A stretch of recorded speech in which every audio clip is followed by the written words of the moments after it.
সরিয়ে দেয়। তের কোমর শক্ত করে খামচে ধরে তের ঠোঁট জোড়া নিচে দখলে করে নেয় জাঙ্কুক। তে হাসফাস করছে। প্রথম চুমু, প্রথম স্পর্শ সব মিলিয়ে পাগল হয়ে যাচ্ছে তে। দু হাতে জাঙ্কুকের শার্ট খামচে ধরে তে। ওভাবেই কোলে তুলে নিয়ে তেকে বিছানার দিকে নিয়ে যায়। তেকে বিছানায় শুয়ে দিল। তারপর তের ওপর আচ্ছা হয়ে তের গলায় মুখ গুজে দিল। তে ঘাড়ে গলায় অজস্র ঠোঁটে স্পর্শ দিতে থাকে জাঙ্কুক। তে এক হাতে বিছানার চাদর খামচে ধরে আছে, অন্য হাতে জাঙ্কুকের চুল ধরে আছে। জাঙ্কুক এখন নিজের মাঝে নেই একদম। তেতে হারিয়ে যেতে চাই সে। আবারও তের ঠোঁট জোড়া দখল করে নিল জাঙ্কুক। এক হাতে তের ঘাড় ধরে রাখে আর অন্য হাত গলিয়ে দেয় তের কামিজে। কামিজ খানিকটা উপরে উঠতে কিছু একটা ভেবে তের ওপর থেকে সরে যায়। বিছানায় চিত হয়ে শুয়ে পড়ে জাঙ্কুক। দুজনেই জোরে জোরে শ্বাস নিচ্ছে। তের বুকে ধূপপুকানি উঠানামা করছে খুব দ্রুত। ঘন ঘন শ্বাস নিচ্ছে। জাঙ্কুক আবারও তের দিকে ঝুঁকে চুমু খেতে তাকে ঠোঁটের মধ্যে। বেশ কিছুক্ষণ বাদে তেকে ছেড়ে দিয়ে শুয়ে পড়ে। শান্ত গলায় বলে, আমার কাছে আসো না তে, তুমি তো এখন আমার বিয়ে করা বউই। জাঙ্কুকের কথায় কোনো ভাবাবেগ দেখা গেল না তের মাঝে। ও আগের মতোই চোখ বন্ধ করে ঘন ঘন শ্বাস নিচ্ছে। জাঙ্কুক এবার ইনোসেন্ট গলায় বলে, এই মুহূর্তে নিজেকে বড্ড বেশি হেল্পলেস লাগছে জানো। আমার এখন তোমাকে প্রয়োজন, ভীষণ ভাবে প্রয়োজন। তুমি আমার সামনেই আছো, কিন্তু দেখো তোমাকে পুরোপুরি কাছে টানতে পারছি না। মনে হচ্ছে কোথাও একটা বাধা রয়ে গিয়েছে। চলে আসো না বউ আমার কাছে, আমি কাছে পেতে চাই তোমাকে, খুব করে কাছে পেতে চাই। জাঙ্কুকের কথাগুলো শুনে তে চমকে উঠল আর তাকালো জাঙ্কুকের দিকে। জাঙ্কুক সিলিং এর ফ্যানের দিকে তাকিয়ে তারপর আবার বলে, জানো আমি কখনো ভাবিনি কারোর সাথে এভাবে জড়িয়ে পড়ব, তাকে নিজের করে পাওয়ার জন্য এতটা মরিয়া হয়ে উঠব। আমি তো আপনারই। আমি জানি তুমি আমার, তবু বেশ দূরত্ব রয়ে আছে আমাদের মাঝে। আমি তোমাকে পুরোপুরিভাবে কাছে পেতে চাই, মিশে যেতে চাই তোমার সাথে। এই কথা জবাবে তে কি বলবে ভেবে পেল না। আজকে জাঙ্কুকের স্পর্শ পাওয়ার পর তেরও এক মুহূর্তের জন্য মনে হয়েছে জাঙ্কুকে ও চাই, খুব করে কাছে চাই। কিন্তু মেয়ে মানুষ তো, মুখ ফুটে কিছু বলা যায় নাকি। জাঙ্কুক আবারও বলে, তে আমি আম্মুকে বলবো আন্টির সাথে কথা বলতে। চমকালোতে এই ছেলের মাথাটাতে গেছে নাকি? নিজের মাকে কি বলবে? তে আমতা আমতা করে বলে, কি বলছেন এসব? আম্মু আর শাশুড়ি কি ভাবে বলুন তো? কি ভাবলো তাতে আমার কিছু যায় আসে না। আমি আমার বউকে আমার কাছে নিয়ে আসবো এইটুকুই জানি। কিন্তু কালকে রেডি থাকবা তুমি, কালকে তোমাকে নিয়ে আসবো আমার কাছে। কথাটা বলেই জাঙ্কুক উঠে ওয়াশরুমে চলে যায়। তে আগে নেয় শুয়ে শুয়ে জাঙ্কুকের কথাগুলো ভাবছে। মিনিট 5 বাদে ফ্রেশ হয়ে তেকে উদ্দেশ্য করেই বলে, এলোমেলো ভাবে আছো, নিজেকে ঠিক করে ফ্রেশ হয়ে নিচে আসো, বাসায় পৌঁছে দেব। কথাটা বলে আর এক মুহূর্ত দাঁড়ালো না জাঙ্কুক। গট গট করে দরজা খুলে তারপর নিচে চলে যায়। তে জাঙ্কুকে যাওয়ার দিকেই তাকিয়ে রইল কয়েক সেকেন্ড, তারপর আবার নিজের দিকে তাকালো। সত্যি এলোমেলো হয়ে আছে, তাই দ্রুত উঠে বিছানা ঠিক করে দিল। তারপর ওয়াশরুমে গেল ফ্রেশ হতে। মিনিট 10 বাদে নিচে নেমে এলো তে। সবাই মিলে একসাথে সন্ধ্যের নাস্তা করলো। তারপর জাঙ্কুক তেকে নিয়ে বেরিয়ে পড়লো বাসায় পৌঁছে দেওয়ার জন্য। মিসেস জিন আর জিমিন কয়েকবার বলেছিল ডিনার করে আসার জন্য, কিন্তু তে রাজি হয়নি। তের বাসার সামনে আসতেই জাঙ্কুক গাড়ি থামায়। সেই সময়ের পর জাঙ্কুক আর এক মুহূর্তের জন্য তের দিকে তাকায়নি, এমনকি কথাও বলেনি। তেও চেষ্টা করেনি। তে গাড়ি থেকে নেমে যেতে চাইলে জাঙ্কুক ওর হাত ধরে, নিজের দিকে ঘুরিয়ে কপালে চুমু খায়। তে গাড়ি থেকে নেমে জাঙ্কুককে বলে, বাসায় চলুন না, পরে আসবো এক সময়। আপনি বাসার নিচ থেকে চলে গেলে আমরা কাল রেডি থেকো, এখন আসছি। কথাটা বলেই জাঙ্কুক আর দাঁড়ায় না, গাড়ি ঘুরিয়ে নিয়ে চলে যায়। তেও সেদিকে বেশ কিছুক্ষণ তাকিয়ে থেকে বাসায় ঢুকে পড়ে। বেশ কিছুক্ষণ যাবত ধরে মিসেস জিসুর সাথে কথা বলছে মিসেস জিন। জিমিন আর জাঙ্কুকও সেখানেই আছে। দুই ভাই বোন অধীর আগ্রহে তাকিয়ে আছে তার মায়ের দিকে। মিসেস জিন কথা বলা শেষ করে রাখতেই জাঙ্কুক আর জিমিন উৎসুক চোখে তাকায় তার মায়ের দিকে। মিসেস জিন মুচকি হাসে, রাজি হয়েছে, যাও গিয়ে নিয়ে এসো তেকে। কথাটা শোনা মাত্রই জাঙ্কুকের চোখে মুখে খুশির ঝলক দেখা যায়। জিমিনও প্রচন্ড খুশি। জাঙ্কুক মিসেস জিনকে জড়িয়ে ধরে, তারপর বেরিয়ে যায় ঘর থেকে। জিমিনও পেছন দিক থেকে ডাকে, ভাইয়া দাঁড়াও, আমি সাথে। জাঙ্কুক আর পেছন ফিরল না, নিজের ঘরে যেতে যেতেই বলে 5 মিনিট সময় দিলাম, এর মাঝে রেডি হতে পারলে যাবি, না হলে এখানে রেখেই চলে যাব। জাঙ্কুকের কথায় জিমিন এক দৌড়ে নিজের ঘরে চলে যায় রেডি হতে। তেদের ড্রয়িং রুমে বসে আছে জাঙ্কুক আর জিমিন। মিসেস জিসু অনেক রকমের নাস্তা দিয়েছে। বিয়ের পর প্রথম জাঙ্কুক এই বাড়িতে এসেছে, যত্ন আতি না করলে হয় নাকি। ওদিকে তে ঘরে ঘাপটি মেরে বসে আছে। লোকটা তার মানে নিজের কথা রাখবে, তে কিভাবে যাবে জাঙ্কুকের সামনে এটাই ভাবছে।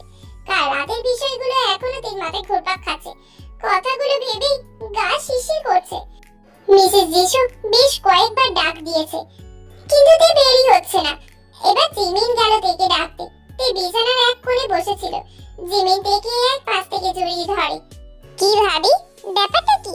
তুমি এই ঘরে বসে আছো যে?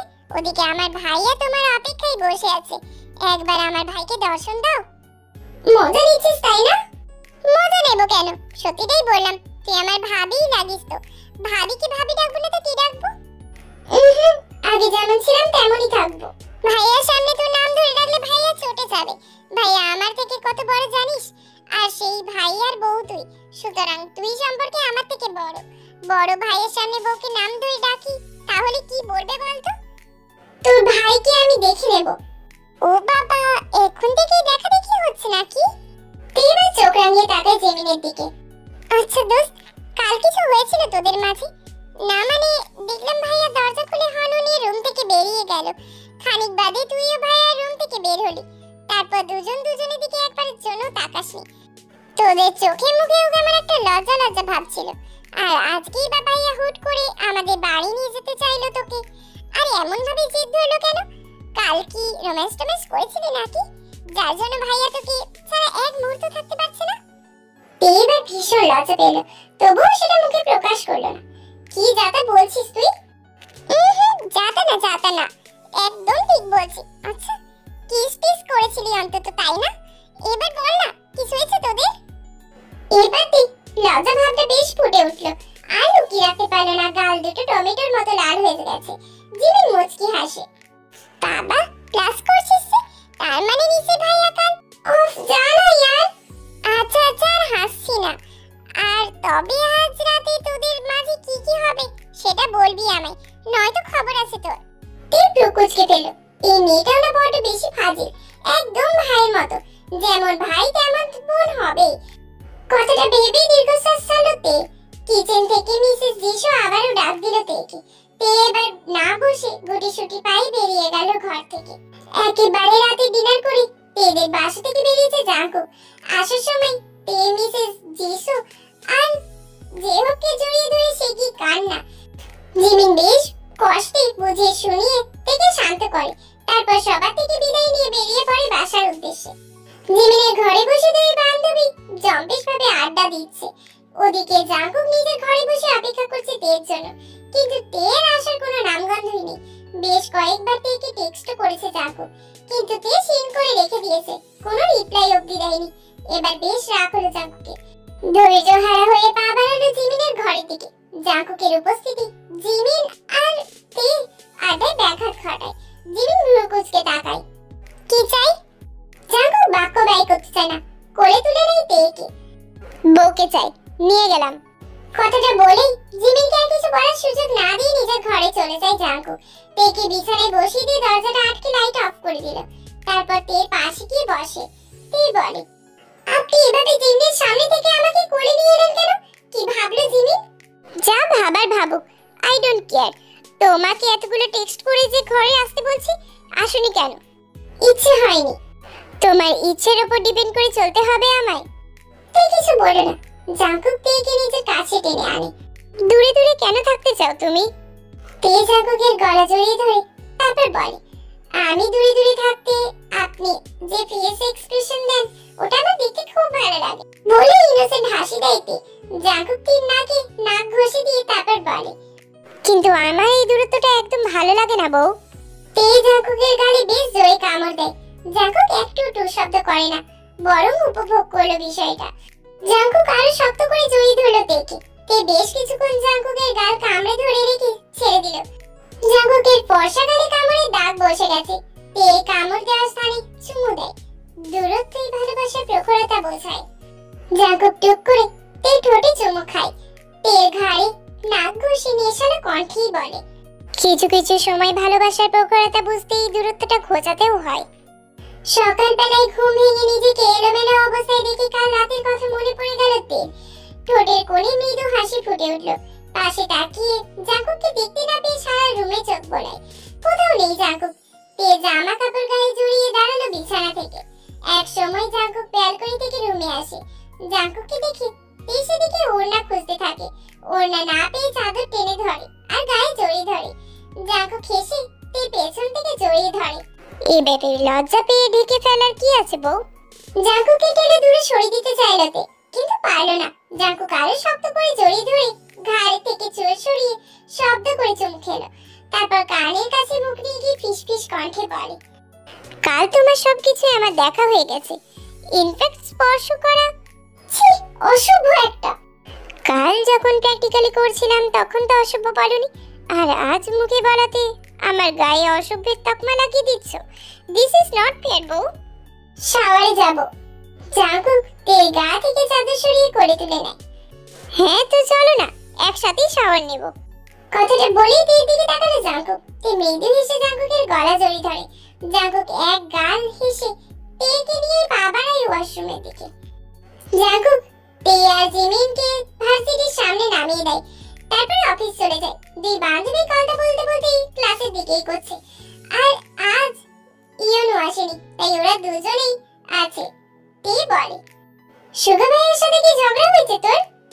তের কথায় জিমিন দাঁড়িয়ে পড়ে।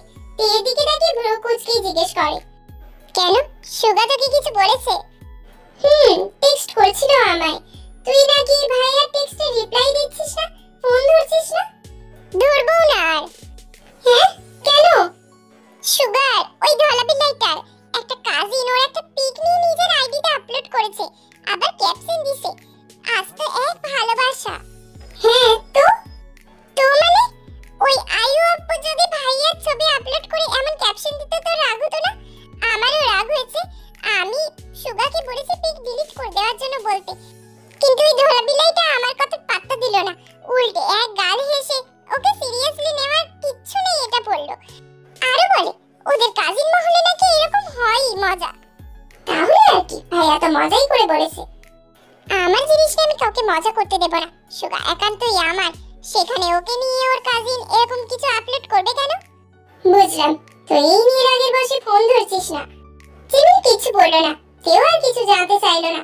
আচমকাই জিমিনের হাতে টান পড়ায় পাশে তাকালো, দেখলো সুগা জিমিনের হাত ধরে আছে। জিমিন ছাড়া পাওয়ার চেষ্টা চালাচ্ছে। সুগা শক্ত করে জিমিনের হাত চেপে ধরে তেকে বলে, জাঙ্কুক ভাইয়ের বউ ভাবি, তুমি একটু এখানটায় দাঁড়িয়ে দেখো তো, এদিকটায় যাতে কেউ না আসে। তেক মুচকি হাসে, সম্মতি জানাতেই সুগা টেনে নিয়ে যায় জিমিনকে। পাশের ক্লাসরুমে ঢুকে পড়ে। জিমিনের এক হাত দেওয়ালের সাথে চেপে ধরে মুখোমুখি দাঁড়িয়ে আছে। জিমিন তখনও হাত মোছামুছি করছে, রাগী চোখে তাকিয়ে বলে, ছাড়ো আমায়, এখানে নিয়ে এসছো কেন? তার আগে বলো আমার ফোন ধরছো না কেন? ইচ্ছে হয়নি তাই। সুগা এবার রাগের বশে আরো চেপে ধরে জিমিনকে। আমারও ইচ্ছে হয়নি তোমায় ছাড়তে, যতক্ষণ না আমার ইচ্ছে হবে আমি তোমায় ছাড়বো না। আমি কিন্তু চিৎকার করব। হ্যাঁ হ্যাঁ করো চিৎকার, তাহলে তো ভালোই হয়, খুব তাড়াতাড়ি আমাদের বিয়েটা হয়ে যাবে, তোমাকে কাছে পেয়ে যাবো আমি। জিমিন কিছু বলে না। সুগা এবার শান্ত গলায় বলে, ছবি ডিলিট করে দিয়েছে তো, এরপরেও রেগে থাকবে? তোমার ছবি আপলোড দেবে কেন ওই মেয়ে? কাজিন হয়তো। সে যাই হোক, তোমার দিকে অন্য কেউ অন্য নজরে তাকাতে পারবে না, তাহলে তার চোখ তুলে আমি লুডো খেলবো। আমি বলে দিলাম, এটা তোমার কাজিনকেও বলে দিও। অনেক ভালোবাসো আমায় তাই না? জিমিনার কিছু না বলে অন্যদিকে মুখ ঘোরালো, চোখ জলে ভরে উঠেছে। সুগা আবারও বলে, ও আমার হাফ বউ, শোনো না। সুগার মুখে হাফ বউ শুনে ভ্রুকুচকে তাকালো জিমিন। হাফ বউটা আবার কি? আমাদের তো শুধু এনগেজমেন্ট হয়েছে, পুরোপুরি বিয়েটা হয়নি, সেভাবে দেখতে গেলে তুমি আমার হাফ বউই তাই না? সুগার এমন কথাই জিমিন হেসে ফেলে। জিমিনের হাসি মাখা মুখের দিকে এক দৃষ্টিতে তাকিয়ে রইল সুগা। জিমিনের হাসি মাখা মুখটা দেখতে বেশ ভালো লাগছে ওর কাছে, কেমন একটা অন্যরকম ঘোর চলে আসছে। ঘোরের মাঝে আচমকা জিমিনের ঠোঁট জোড়া দখল করে নিল সুগা। জিমিন ভেবাচাকা খেয়ে তাকিয়ে আছে। সুগা সুগার দিকে। সুগা তখন নিজের কাজে ব্যস্ত। মিনিট দুয়েক বাদে কামড় দেয় সুগার ঠোঁটে। ব্যথা পেয়ে সুগা জিমিনকে ছেড়ে দূরে সরে দাঁড়ায়। মুচকি হেসে জিমিন আবার ক্লাসরুম থেকে বেরিয়ে পড়ে। ওদিকে জিমিনের যাওয়ার দিকে তাকিয়ে মাথা চুলকে হাসে সুগা।